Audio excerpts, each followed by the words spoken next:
saking kekurangannya dia glukosa, gula. Sehingga ada dorongan kuat untuk dia makan terakhir kalinya.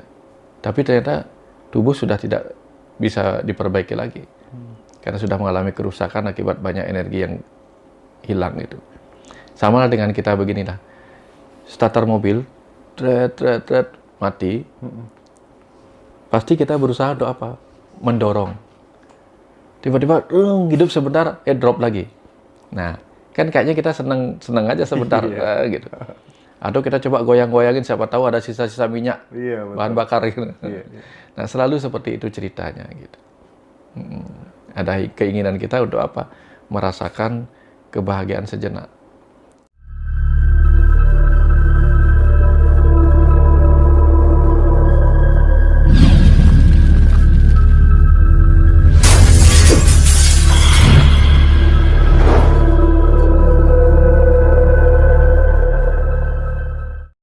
Ya, mohon maaf, kita lanjutkan ya Pak Wayan ya. Ya. Kita lanjutkan kembali dialognya. Teman-teman yang sudah bergabung lagi di TikTok, silakan nanti disiapkan pertanyaan buat Dr. Wayan.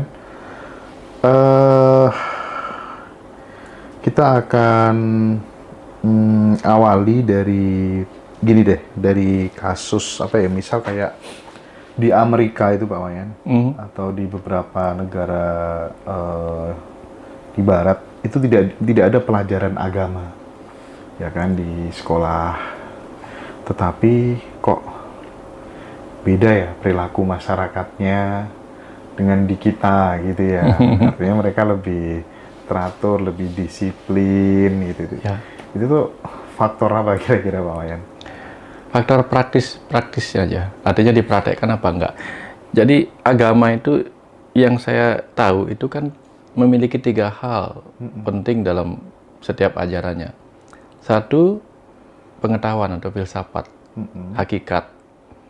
2, susila atau etika. Dan ketiga mungkin ritual. Nah, ritual ini kan macam-macam, bukan hanya ritual persembahan itu. Nah, tanpa ada agama pun, etika itu kan ada di mana-mana. Kemudian, misalnya di Islam ya, kebersihan adalah salah satu bagian dari iman. Di negara yang tidak beragama Islam, apakah ada kebersihan? Ada. Nah, walaupun tidak disebut sebagai iman. Nah, di Hindu juga ada kebersihan. Semua agama pasti memiliki cara bagaimana menjaga kebersihan. Hanya saja kemudian ada yang menyebutnya agama, ada yang menyebutnya tidak. Sama dengan Tuhan. Stephen Hawking tidak menyebutnya Tuhan. Dia mengatakan tercipta dengan sendirinya. Orang beragama menyebutnya Tuhan dengan berbagai macam nama pula gitu. Nah, jadi kenapa di tempat lain itu mereka tidak beragama tapi mereka lebih mempraktekkan apa yang diajarkan agama? Karena mereka tidak menyebut apa yang mereka praktekkan. Di sini orang tidak mempraktekkan apa yang mereka sebut. Kebayang ya? Itu aja bedanya. Oke. Baik. Jadi teman-teman banyak yang tanya soal buku-bukunya Pak Wayan gitu. Kalau nggak salah kan 17 buku sudah ditulis ya? 17. Bisa nggak disebut apa saja buku-buku yang ramai dicari banyak orang, dan kalau teman-teman pengen nyari itu nyarinya di mana gitu Pak Wayan? Jelas ya. Beberapa buku saya kan terbitnya dari awal itu. Ada yang pertama, waktu saya mengalami automatic writing itu. Ada judulnya Dialog Spiritual 1 dan 2. Setelah sekian lama, ya akhirnya sekarang saya jadikan 1, Dialog Spiritual 1 dan 2. Tanggal 28 April ini dia sudah bisa dia dapatkan. Udah datang dari Jakarta harusnya. Udah bisa nanti saya launching. Judulnya bukan Dialog Spiritual, tapi Dialog Rahasia. Dialog Rahasia. Ya. Yang kedua, kemudian setelah saya punya buku Dialog Spiritual 1 dan 2 itu, saya nggak pernah bertemu dengan orang yang baca, padahal katanya pembelinya banyak. Lalu saya tanya lagi, boleh nggak apa yang tidak ditulis itu saya bagikan dalam buku yang lain? Diizinkan. Lalu saya tulis menjadi Dunia Tanpa Suara, yaitu membaca tubuh sebagai kitab suci tertua. Setelah itu, jadi sudah ada 3 buku dengan Dunia Tanpa Suara. Setelah itu saya dapat aliran pengetahuan baru, yang kemudian menjadi Saat Semesta Bicara. Setelah selesai Saat Semesta Bicara, saya diajarkan membaca Semesta, yang kemudian menjadi buku Berguru pada Langit dan Bumi 1 dan 2, kemudian Pesan Langit dan Bumi 1 dan 2. Setelah selesai itulah saya dapatkan aliran pesan ketika bunga jatuh, yang kemudian jadi buku Tuhan Segala Agama. Tuhan Segala Agama. Karena ditanya siapa Tuhan, bagaimana penciptaan, jadilah dia buku Rahasiamu Rahasiaku. Tapi saya juga menulis buku sesuai permintaan tentang bagaimana sebaiknya orang menikah 4 kali. Bagaimana orang itu kalau mau hidup bahagia melalui jalan pernikahan, supaya belajar menjadi ayah ibu semesta melalui pernikahan. Saya tulislah buku Pernikahan sebagai Jalan Cinta Berjumpa Tuhan. Judulnya Grahasta Asrama. Jadi berumah tangga sebagai jalan cinta berjumpa Tuhan. Itu buku keberapa? Mungkin buku kelima ya. Setelah itu saya disuruh menulis buku dengan penerbit baru yang namanya Jendela Rumah Semesta. Saya ada di dalam penerbitnya itu. Yang bukunya kemudian buku Kandapat. Kemudian Usada Kandapat, pengobatan, bagaimana kita memanfaatkan saudara 4 kita untuk mendapatkan pengobatan. Waduh, menarik. Kemudian bagaimana kita mendapatkan kebahagiaan duniawi dengan bangkit dari keterpurukan duniawi kita dengan ajaran Kandapat juga, dan belajar pada seseorang yang membuat saya sangat terinspirasi. Jadilah dia buku Surya Pun Pernah Tenggelam. Artinya bahwa matahari yang diciptakan Tuhan, yang dipuja sebagai simbolik dari Tuhan pun pernah tenggelam. Apalagi kita manusia, mau di jalan bisnis, jalan apa, pasti ada saatnya kita tenggelam untuk terbit lagi. Jadi jangan begitu terpuruk putus asa, karena Surya pun pernah tenggelam. Lalu ada kemudian yang mempertanyakan, orang Bali ngapain dibakar mayatnya nggak kesakitan gitu. Di situ kemudian saya merenung, sepertinya ini harus dikupas. Maka muncullah dia buku Perjalanan ke Alam Kematian. Sehingga dengan mengenali perjalanan kita di alam kematian, kita bisa menghargai kehidupan. Nah, itu. Sekarang kompilasi buku yang 1 dan 2 tadi sudah diterbitkan dan sudah dicetak, akan menjadi buku Dialog Rahasia. Dan sedang digarap Kandapat Tantra. Jadi bagaimana dengan mempelajari sedulur papat, mempelajari Kandapat itu, kita bisa mencapai kebahagiaan dan kebebasan, meluaskan wawasan kita tentang diri kita, tentang alam semesta, dengan belajar pada saudara 4 kita. Gitu. Lalu banyak permintaan supaya saya melanjutkan buku Mahabharata. Baru 90 halaman, sudah lama mentok di 90 halaman, karena saya nggak sempat lanjutin. Keburu dikasih tugas ini dulu, selesaikan dulu ini. Jadinya si Mahabharata diam dulu. Gitu. Tapi banyak kemudian saya kupas dalam kanal YouTube saya bersama Pak Putu. Nama YouTube, akun channel YouTube-nya namanya? Kalau YouTube pribadi saya, namanya W.Mustika @Rumah Semesta. Ya, tulis saja, mau W Mustika atau Wayan Mustika atau Rumah Semesta, nanti muncul. Keluar, ya, oke. Ya. Atau bagaimana saya mengupas dalam The Mythos. Judul kanal YouTube-nya The Mythos Gen. Artinya apa? Kita ini generasi yang harus mendekonstruksi mitos untuk menemukan makna-makna dari cerita-cerita orang dulu, dari ajaran-ajaran agama, supaya kita tidak mengatakan memang begitu, tapi kita kupas sampai kita menemukan hakikatnya. Kan sekarang dikatakan akan lahir agama Budi. Agama Budi, agama yang dipahami dengan kecerdasan akal budi. Maka kita perlu mengupasnya. Bukan hanya ritual-ritual saja, doktrin-doktrin saja, tapi perlu kita temukan rahasia luar biasa di balik ajaran agama itu. Oke.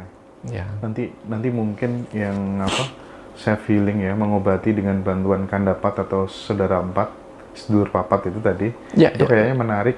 Karena teman-teman juga kadang disuruh baca buku itu terkadang muncul malas gitu ya.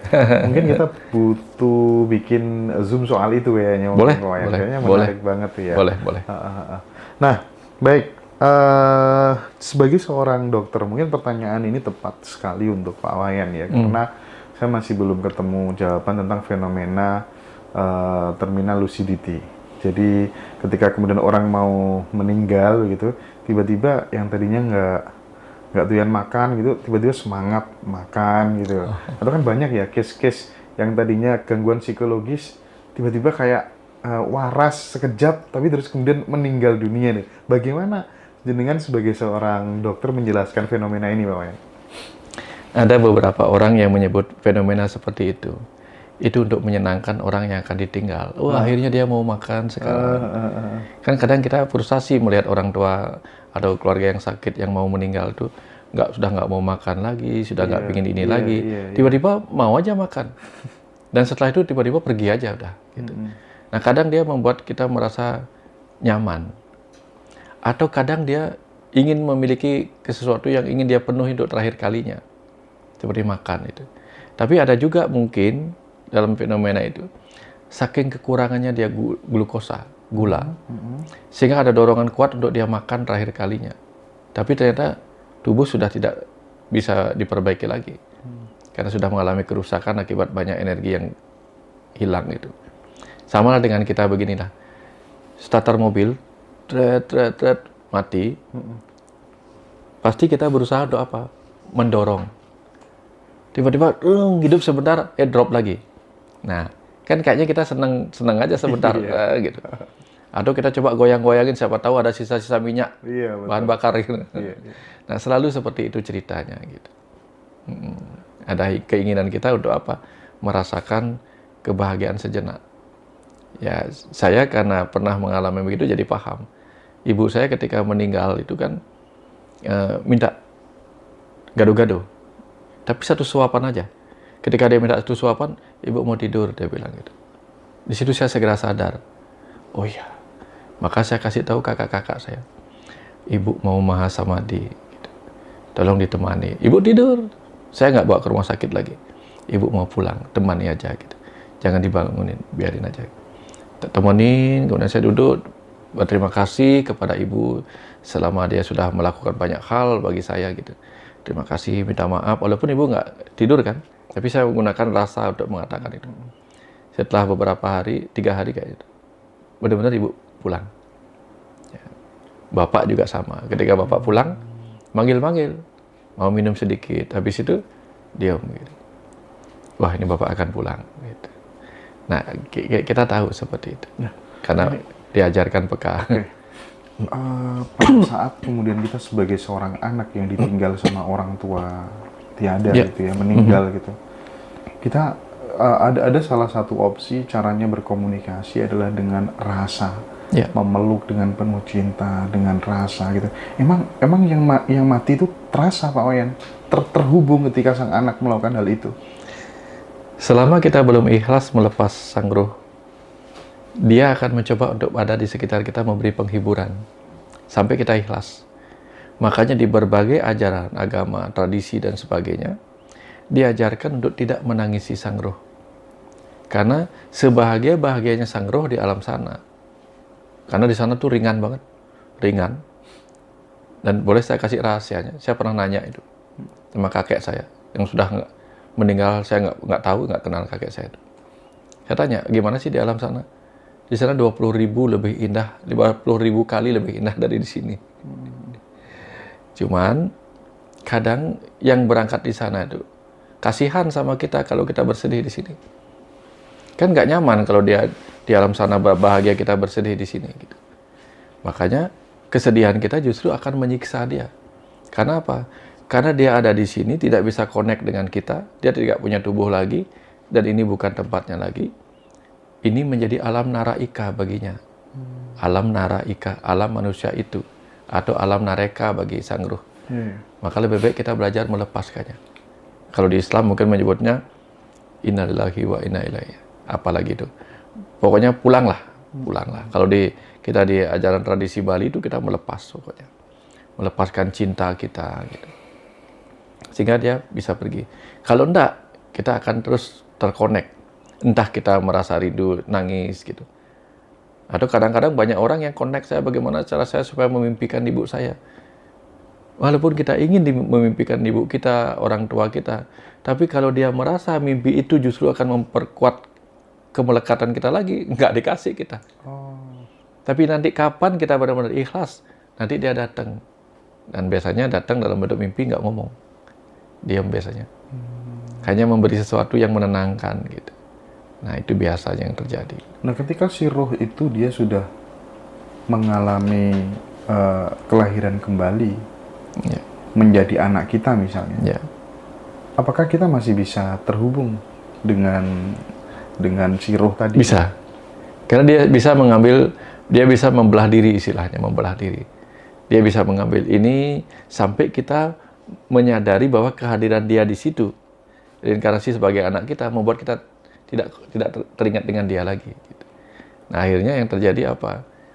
Kita melupakan dia dan sudah bersama si anak lagi. Nah, gitu caranya dia. Gitu. Makanya di Bali diajarkan tradisinya begini. Kalau ingin segera ketemu sama dia dan turun lagi dalam kehidupan kita, lepaskan. Sehingga dia punya kesempatan. Bisa jadi belum tentu lahir di keluarga kita. Iya. Kalau belum kesempatannya. Mungkin dia akan lahir di keluarga terdekat kita. Tapi dia kemudian memberikan mungkin pada ponakan kita, pada cucu kita. Tapi dia bukan dari cucu kita. Dari cucu yang lain. Keponakan misalnya. Dia lahir di situ. Hanya untuk bisa terkonek dengan kita. Nanti bisa juga dia lahir pada orang lain. Tapi kita merasa seperti dekat dengan dia. Bisa jadi kayak gitu. Nah, Pak Wayan mendapatkan jawaban-jawaban tentang kehidupan setelah mati itu prosesnya bagaimana gitu? Karena ketika kita berbicara tentang hakikat kehidupan itu kan tadi di awal kita bilang soal kekosongan gitu ya. Artinya setelah mati apa kita nggak kembali kepada kekosongan itu gitu? Kenapa kemudian harus lahir lagi, lagi? Itu gimana Pak Wayan? Kan prosesnya panjang untuk bisa murni kembali. Gitu. Karena kita ketika sebagai sang murni masuk ke dalam tubuh makhluk hidup, kita terbungkus oleh 5 lapisan. Lapisan anamaya kosa, tubuh, lapisan energi, lapisan manas, pengetahuan atau pemikiran, perasaan, lapisan pengetahuan, dan lapisan kebahagiaan. Nah, itu lapisan-lapisan maya.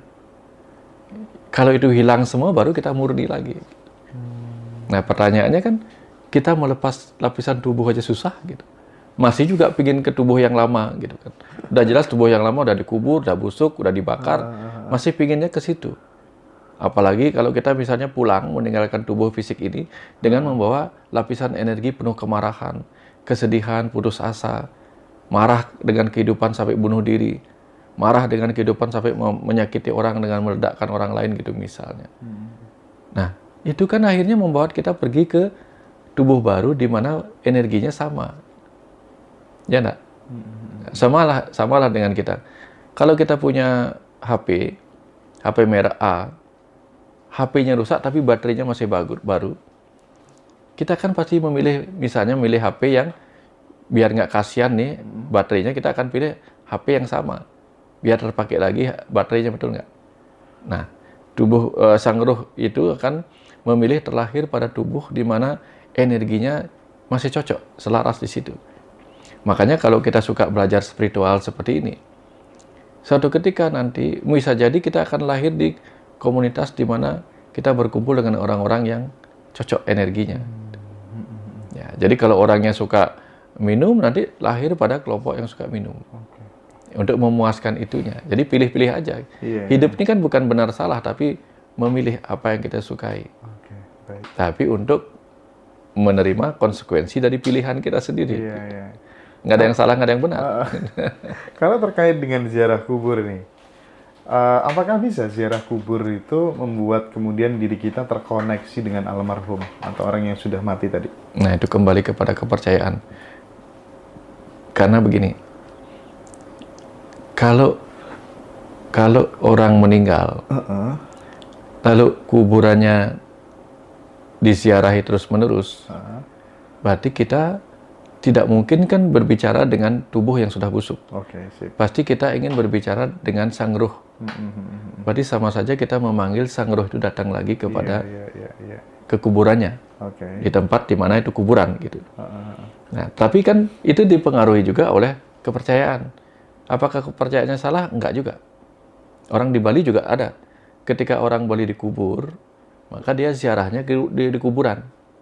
Tapi begitu orang Balinya diupacari, dibakar jasadnya, maka dia ziarahnya kepada sang ruhnya, yaitu di rumahnya, di tempat suci di rumahnya. Dia ngobrolnya dengan sang ruh di rumah, bukan lagi sang ruh yang dia titipkan tubuhnya di kuburan. Nah, karena di Bali itu ada dua cara. Kalau dia dikubur, maka sang ruhnya dititipkan di situ, di area di situ. Dianggap dia belum suci. Sehingga orang ziarah ke sana. Jadi tiap hari raya kita ziarah ke situ. Tapi supaya kita nggak terus-menerus ziarahnya ke situ, maka diupacarai. Disucikanlah sang ruhnya. Supaya layak ditaruh di tempat suci kita di rumah. Jadi kita ziarahnya di rumah, ngobrolnya di rumah. Gitu. Nah itu ceritanya. Tapi pada tradisi yang lain kan, dia connect-nya di kuburan. Untuk apa? Untuk bisa menjadikan kuburan itu sebagai ruang. Tapi apakah kuburan itu tempat yang jelek? Dalam konsep Bali, Kesetra itu tempat suci. Sehingga Kuru Kesetra adalah tempat sucinya bangsa Kuru yang menjadi para ksatria. Gitu. Jadi Kesetra itu bisa menjadi disebut tempat suci.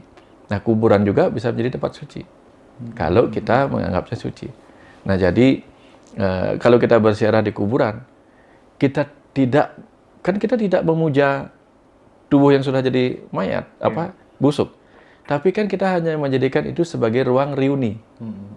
Ya, tempat reuni kita dengan siapa? Dengan sang ruh. Yang mungkin saja ruhnya sudah bagus kondisinya. Ya, karena di rumah nggak ada tempat suci untuk sang ruh. Bagi tradisi seperti itu kan. Maka dia jadikanlah kuburannya sebagai tempat dia berkumpul. Ya. Kalau orang-orang luar bagaimana? Di Bali itu kan ada monumen bom. Jadi setiap hari kematian dia di monumen di tempat bom diledakkan itu, orang Australia datang ke sini berdoa di situ. Apa yang dia doakan? Mayat kan sudah nggak ada di situ. Dia jadikan itu tempat terkonek kembali dengan sang ruh di situ. Nah, nggak ada yang salah, intinya apa? Kita butuh ruang, kita butuh waktu, kita butuh cara untuk terkonek kembali. Itu tradisi kita.